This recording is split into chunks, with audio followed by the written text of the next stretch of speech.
Africa.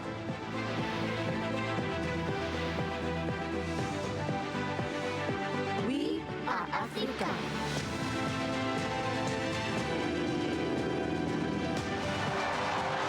I am Africa.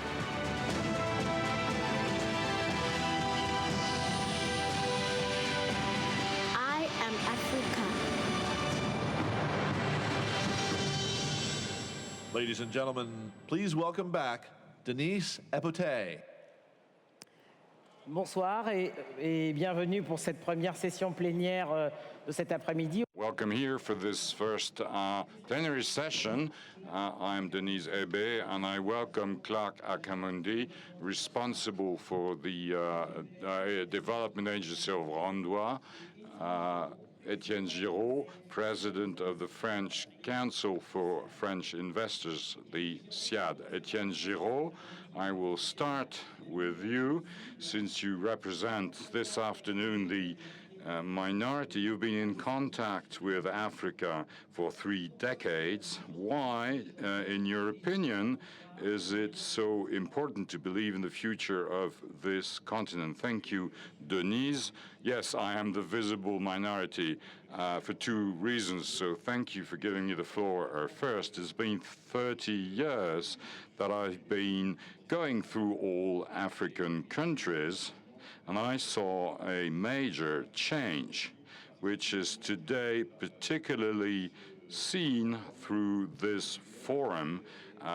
today and the previous days. And this shows the change. In the 90s, Africa was looked at as a continent with a lot of crises, low growth rates, and to convince investors to come and do business on this continent was very difficult. Today, it is totally different.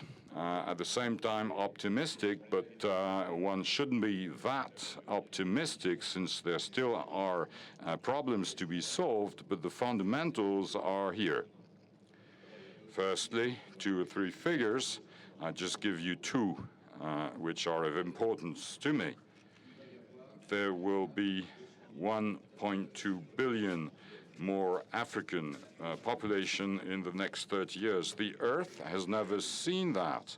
There's never been such a demographic of growth since it ever exists, and 700 million of Africans are going to live in cities in the next 20 years. Can you just imagine having 700 million people more in cities in terms of infrastructure, waste management, housing, communication, water management, and so on? This is a huge challenge, and with the 2 figures, even if nothing is done, mechanically, the growth of the African continent is there. There are, of course, obstacles, but figures are here for that. 2 more elements showing my optimism. First, there's the acceleration of the coming of medium class. It's in this class of population that are to be found the creators of SMEs and TPs of tomorrow. And second, this class of population has a certain number of requirements in terms of consumption, governance, and this coming up of this class of population is a very positive factor for growth. Last factor is the one of atmosphere and climate. I started with this, and I want to finish with this. There's an optimistic vision of Africa, and Africa is fashionable, if I may say so. For private sector, which I represent, trust is essential. And if trust is there, and it is here for the continent, then people and businesses are going to invest. If there isn't this trust, I just remind you that investors and private companies keep on selecting the place of investment where they can invest. They will not invest in countries or continents where nothing moves. Today, the fashionable continent is Africa, and therefore you have to grasp this opportunity. We are used to saying, Madeleine, that the private sector is always ahead of the public sector. how can we accompany this growth and change? Well, private sector is already moving. The private sector is a player, stakeholder, very important in changing and transforming the continent. The private sector wishes that trust be restored. We are, of course, essential actors and players in transformation. For a private investor to invest, he needs a framework, he needs to be reassured. To invest in a public-private partnership, he needs to be reassured that his investment is reassured, that the human capital is secured. And this is very important today. Private sector must take in charge this responsibility and put it at the service and of our countries. But unhappily, we are sometimes facing the government policies. We're talking about economic integration, for instance. So, for instance, private sector in Rwanda or in Cameroon or Gabon today cannot mutualize its efforts.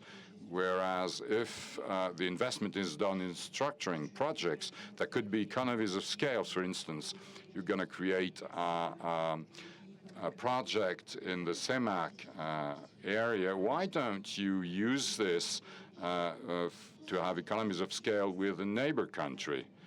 So today, Africa is moving. Private sector is an essential player, and we need absolutely to have forums for consultation. We cannot move together if we do not have forums for discussion.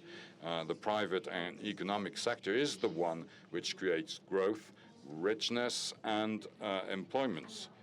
All indicators are here today, but we often feel that we are confronted to economic difficulties which are mostly dependent from the policies put in place.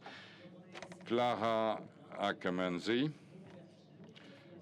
we've seen the Rwanda moving forward in transformation. What are the key successes for you, for your country? Let me start by saying how pleased I am to be at this year's New York Forum, and thank you to the Gabon government and Richard Etienne's team for putting this all together. So on the question of what has Rwanda done to promote the private sector, I think first of all, it's clear to all of us, and this point has been repeated throughout the conference, that no country can develop its economic agenda in a sustainable way without the private sector being the engine of that growth. I think that point has been made very clearly. The other point that has been made also clear is that with the opportunities that has been said by my fellow panelists that Africa presents today, if we are to optimize that potential that is clear in Africa and take it to the next level, we cannot do business as usual. We must find ways to accelerate the role of the private sector within our economies. Now, the question that will come next is, how do you do that? How do you practically put in place measures that is able to seize the opportunity the private sector brings and be able to actually accelerate economic growth and development in our country? I'll give a few examples of what we've done in Rwanda in that sense. First of all, the private sector will need a very conducive business environment. I think my colleague on the panel did talk about the sense of trust. How do you actually bring trust in the private sector? What we did in Rwanda is that we looked at all the economic measurement tools of a conducive business environment that the world has, and there's so many of them. There is the World Bank Doing Business report. There is the World Economic Forum Competitiveness Report, and many other reports that actually help governments that want to reform to look at and see how you do that. So we went through those reports. We looked at the criteria, the indicators. We saw the best practices. We hear about Singapore, New Zealand, Hong Kong, and all these countries that have done very well in their business climate. And we looked at what it is that we could do.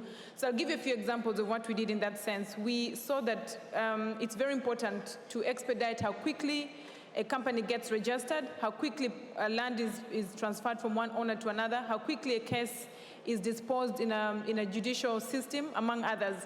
So we reformed how we start a business in Rwanda, for example. Before our reforms, you'd have to go to 10 institutions, you'd have to pay $400, and you'd have to wait 16 days before a company is registered. As we speak today in Rwanda, it takes just 6 hours to register a business. Instead of 16 days, it costs $15 if you do it physically, or it costs you $0 if you actually do it online, which is possible. You can actually register business here in Gabon if you want to do business in Rwanda without having to go to Rwanda to register business today.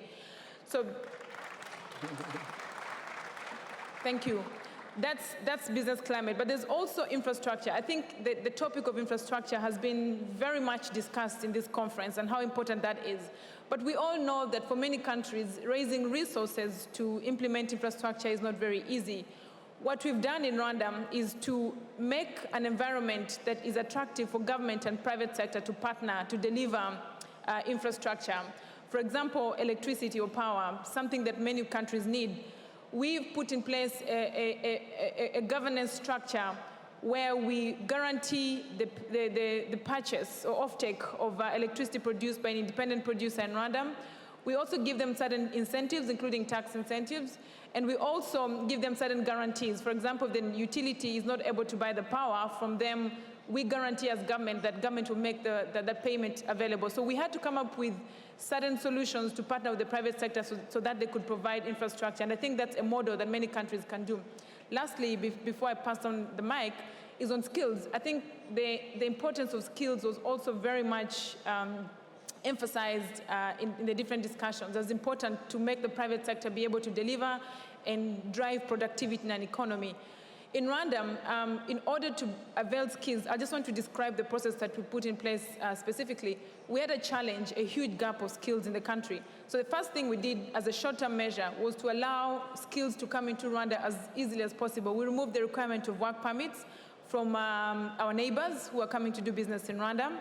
We also negotiated with many governments to get scholarships for Rwandans. South African government was one of them, Indian government, and then many universities within the US, so that many Rwandans could go and study as a medium to long-term measure. But the other component that we did was to partner with private universities to bring very good education within Rwanda. One example is Carnegie Mellon University, that many of you might know. It's a top engineering school in the US. We partnered with them and created a very unique, innovative structure that government and them could work together to deliver very high education in Rwanda. So I think we have to be very innovative. We cannot do business as usual when it comes to seizing the opportunity the African continent has today. Thank you. Etienne GIROS, Clare AKAMANZI nous a présenté les clés du succès rwandais. On parle beaucoup du partenariat. Etienne GIROS, Clare AKAMANZI has introduced to you the key successes. Now, how can we do so that joint initiatives can produce their effects? I want to share with you something in which I trust very much, a true conviction. This should be shared by companies, international institutions, governments, the media, etc. It is the companies and companies only which create richness. We've seen growth without governments. We have never seen growth without private sector. A state can produce and can create jobs, but a state cannot create richness. This has to be done through taxes that are taken out of private companies and private sector. I'm not saying here that state and governments have no role to play.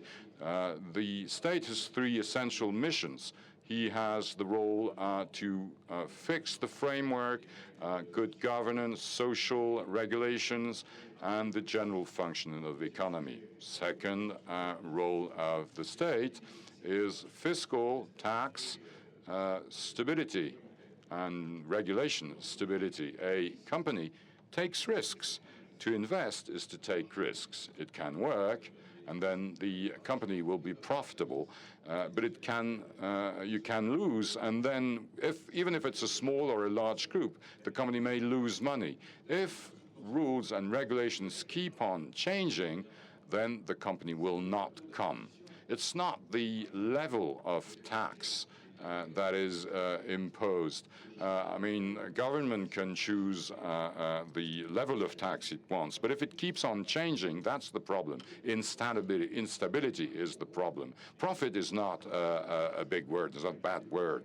And it is, of course, compatible with development and growth. So a profitable company is good for the growth of a country.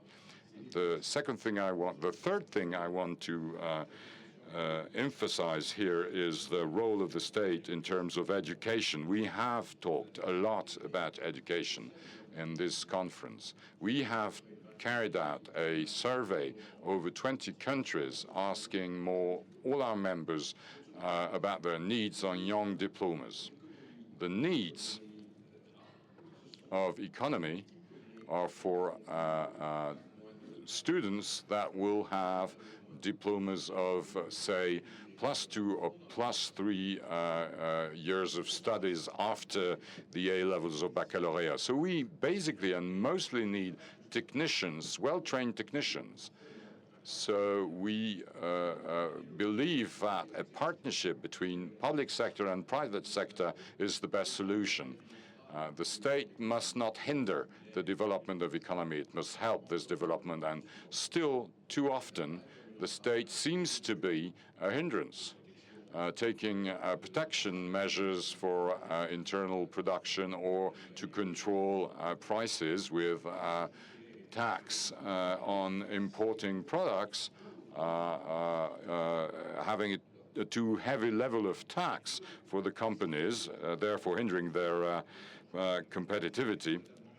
So, in fact, the measures taken by the state can have a reverse effect to what it was expected at the beginning.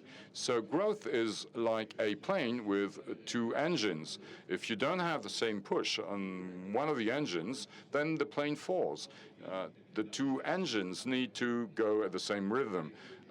One engine is the state putting in place the rules of the game. That's the second engine, and then the first engine is the company. In the middle, you've got the pilots, and they need to communicate.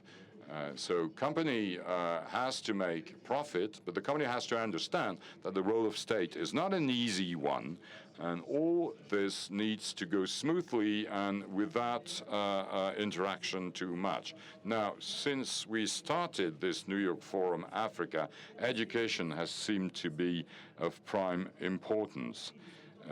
Well, having said that, every and each sector is absolutely essential. Which one would you, if you had to select one or two, which one would be absolutely fundamental? Well, yes, you're right. I would confirm you that education is at the core of our transformation. Second, health, because without a good health and a strong health sector, this is essential. Third, infrastructure. If you don't have access to a global network, if you don't have a good railway network, if you don't have maritime routes, etc. Fourthly, new technologies. We today are in a globalized economy where Gabon, for instance, has a very high visibility since Africa is the new California of yesterday. So media put on the spotlight Africa. These infrastructures are absolutely indispensable for the transformation of our continent. We need to take responsibility for that and assume this mutation and take our role into this mutation and transformation. Clare AKAMANZI. the same question I asked to start at the beginning to Etienne GIROS. Why do you today believe in Africa? I believe in Africa because I think Africa has demonstrated a level of optimism than we've ever seen before, which is what we're seeing today. First of all, the growth rates. If you look at the economic growth rates that the African continent is enjoying, between 5 to 6%, some countries 8%. Rwanda, for example, we've grown at an average of between 7 and 8 over the last 10 years, and we see that that's really exciting to take advantage of that growth. But apart from that, the middle class and the African consumer is becoming more sophisticated, is getting higher incomes and able to buy more than there has ever been today. Africa is much more organized. There's political stability in many countries within Africa. And so I think all these very much bring the opportunity that Africa has to give. But I think to seize that opportunity, every country must have a strategy that it puts in place on how it wants to seize.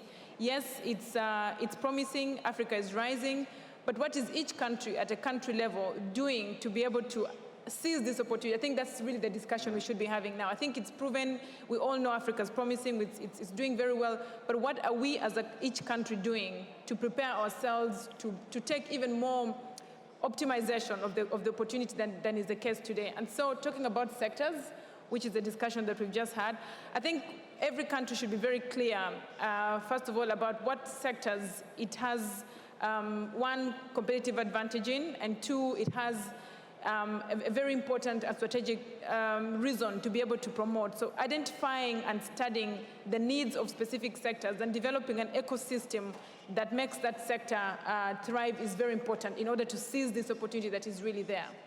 Merci. Avant de vous libérer, on va passer le micro à la salle. Si vous avez des questions à poser aux trois intervenants.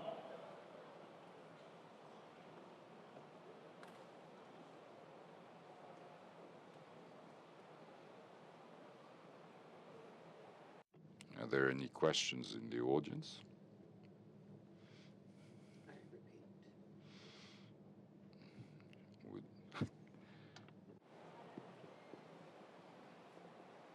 Une question là-bas.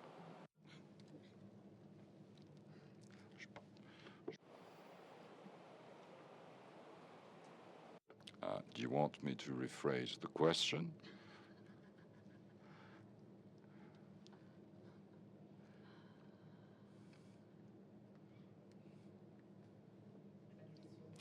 No question. Mr. Joe, still one word, quick one. On the sectors to put first, on private sector first, one sector seems to me key, with that which nothing will happen as infrastructure, mainly in two areas, energy, electricity, as you know. Only a third of African people have access to electricity, which is to me not only a problem, but probably a scandal. How do you want to create a company, a small business, develop your activity outside of large cities if you don't have access to electricity? It's the same thing for water. Second topic, transportation. Harbors have been moving steadily on, but railways, it's okay, but then roads and airways. Africa's 54 countries, a lot of them have sea coasts, but not only sea coasts. You have to go inside the African continent. Therefore, transportation, be it road or air transport, is absolutely key. And to finish with that and sum up all the good things we think about, we have in mind about Africa. Let the companies work. Please put in place the good environment, and that's for the government. And to the companies, I would say, dare come to Africa.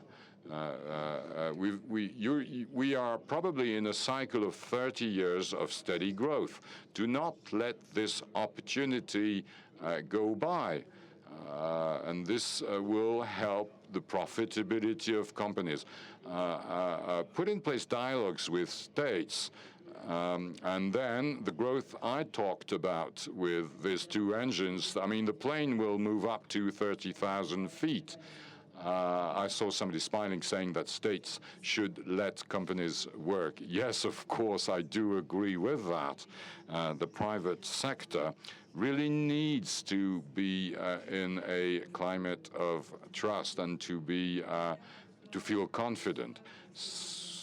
Sometimes state and government bodies, be it by excess of regulations or different reasons, will hinder this dynamism. Coming back to what the private sector, the implication of the private sector, it is important that each stakeholder play its role. As was said by Mr. Giraud, the private sector creates growth and wealth. On the other hand, the states have one obligation. They must create the frameworks helping and facilitating the growth, and not only putting in place hindrances. We must encourage entrepreneurship. And states must bear in mind this set of mind, that investments are not possible when the state is not itself a competitive administration accompanying growth. I could conclude by saying that trust is absolutely needed. When an entrepreneur comes in a country, when he invests, when he puts capital, he needs this to be profitable. And if he goes for a partnership with public sector, he needs to see that as an open discussion. The public sector and the governance has to play its role. And the role of the public sector is in education, where you have to discuss with private sector. This is valid for education or for regulation policies. What has to be regulated and what for? These regulations should be here to help and to support growth, and not supplementary or an additional constraint. Clare AKAMANZI, before I give you the floor, I'd like to come back on the integration which Madeleine talked about, saying that integration could be an accelerator of this transformation. What do you think?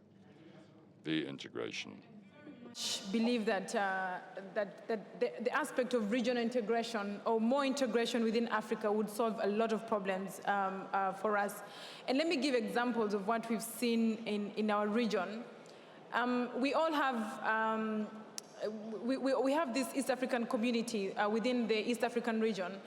And recently, the World Bank Doing Business report had made a study that if within the East African region, each of the countries picked the best about the other country, and we implemented everything that we already have within the region. For example, if Rwanda is very good at starting a business, and Kenya is very good at protecting investors, and maybe Uganda is very good at resolving insolvency, and we pick the best within the region, East Africa would be the 10th easiest place to do business in the world, if we did that.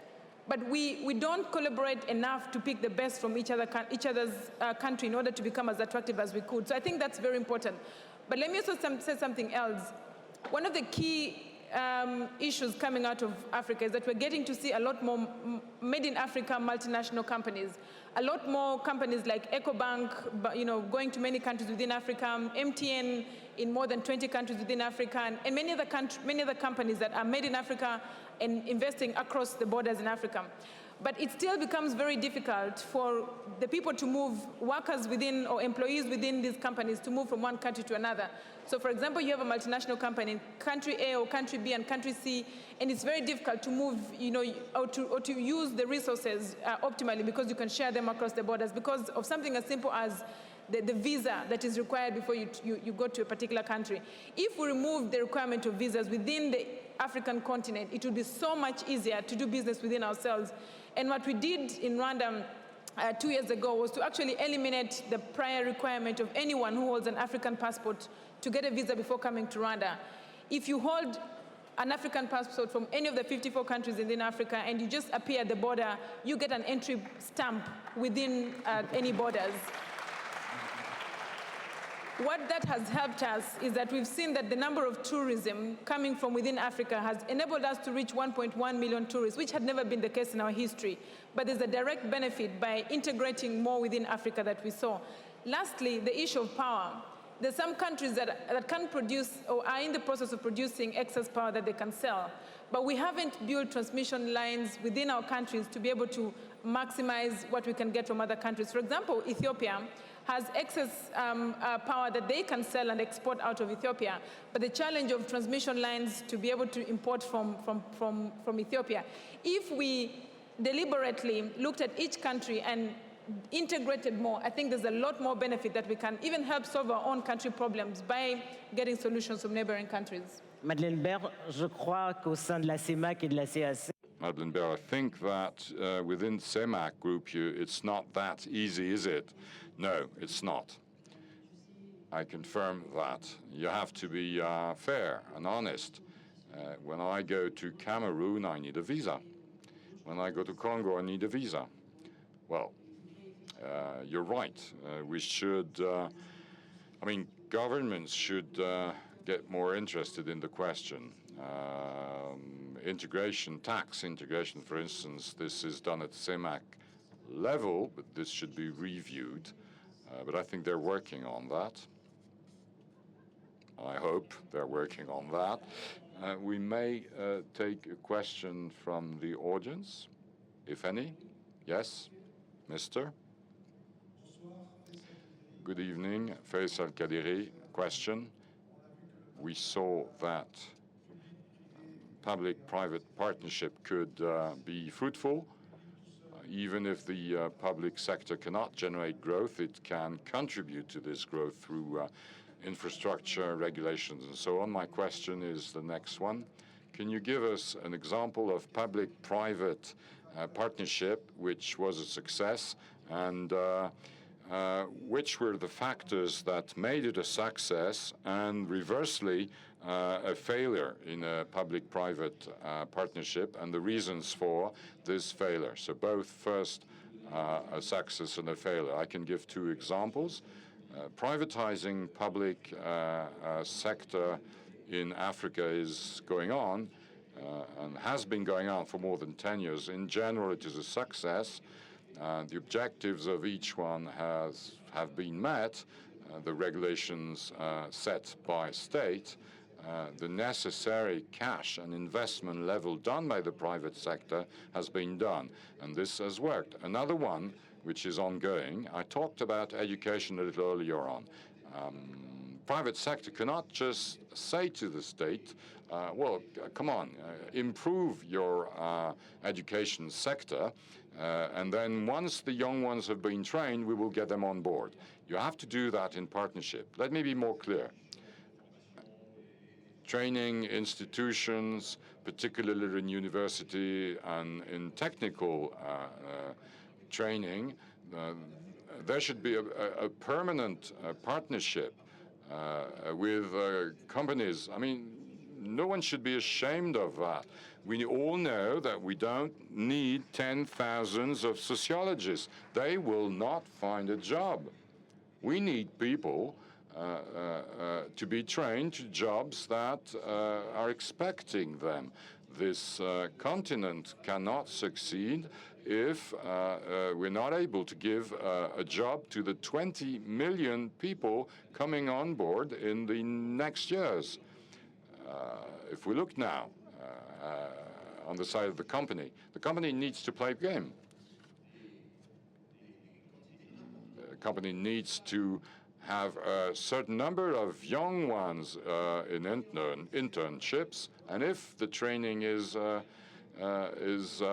adapted, then the companies should accept to recruit these young ones. And for instance, this is a good example of a public-private partnership.